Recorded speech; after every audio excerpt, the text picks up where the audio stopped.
ঝাঁকায় ঝাঁকায় ছোট বড় মাছ, খাঁচা ভরা ব্রয়লার সোনালী মুরগি, আর তাকে তাকে সাজানো ডিম, সবজির সমারোহ ভরপুর।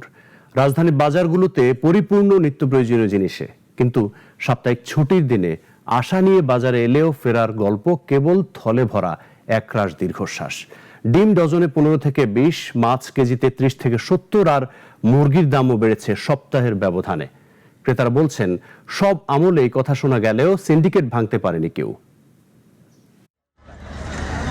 রাজধানীর কারওয়ান বাজার, থরে থরে সাজানো সবজি জানান দিচ্ছে বাজারে কোনো ঘাটতি নেই। তবুও সাপ্তাহিক ছুটির দিনে ব্যাগ ভর্তি করে বাজার নিয়ে বাসায় ফেরার আশায় ঘুরে পালি।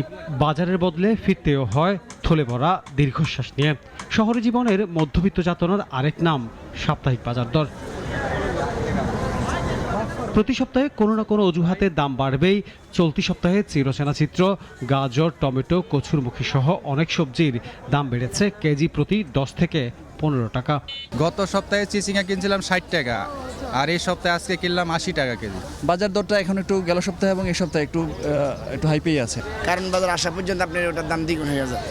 গেল সপ্তাহে যে ডিম ডজন প্রতি বিক্রি হয়েছে 120 থেকে 130 টাকায়, সেটি এখন 150 টাকা।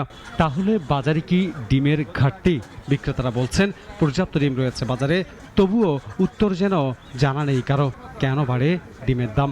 লালটা 150, সাদা 135। প্রত্যেকটা আপনার প্রায় বিগত 15 দিনের ব্যবধানে 20 টাকা ডজনে বাড়ছে। মাছের বাজারে কেজিতে অন্তত 200 টাকার নিচে কিছুই মেলে না, আর নদীর মাছের জন্য গুনতে হবে কেজি প্রতি 500 টাকার বেশি। বিক্রেতারা জানান, সপ্তাহ ব্যবধানে মাছের দাম কেজিতে বেড়েছে 50 থেকে 70 টাকা। মুরগির বাজারে প্রভাব পড়েছে বেশ কিছুটা। নদী নালার মাছ খুব কম পাওয়া যাইতেছে, আবার বর্তমানে কাপ্তাই বন্ধ। ইলিশ মাছ এই যে 900 গ্রাম, যেটা এটা ব্যস্ত আছে আমি 2000 টাকা কেজি। এই যে আছে 700 গ্রাম, এটা 1400 টাকা কেজি। পাকিস্তানে বিক্রি করতেছি 340 টাকা, ব্রয়লার মুরগি বিক্রি করতেছি 170 টাকা, লাল লেয়ার মুরগি 380 টাকা, দেশি মুরগি 740 টাকা। বাজার সিন্ডিকেটের বিরুদ্ধে তদারকি জোরদার, সরবরাহ বাড়ানোর কথাও বলা হচ্ছে নিয়মিত। তবে রাজধানীর বাজার যেন বলছে অন্য গল্প। ক্রেতারা বলছেন, একবার দাম বাড়লে আর যেন কমতে চায় না নিত্য প্রয়োজনীয় জিনিসের দাম। আনোয়ার হোসেন, নাগরিক, ঢাকা।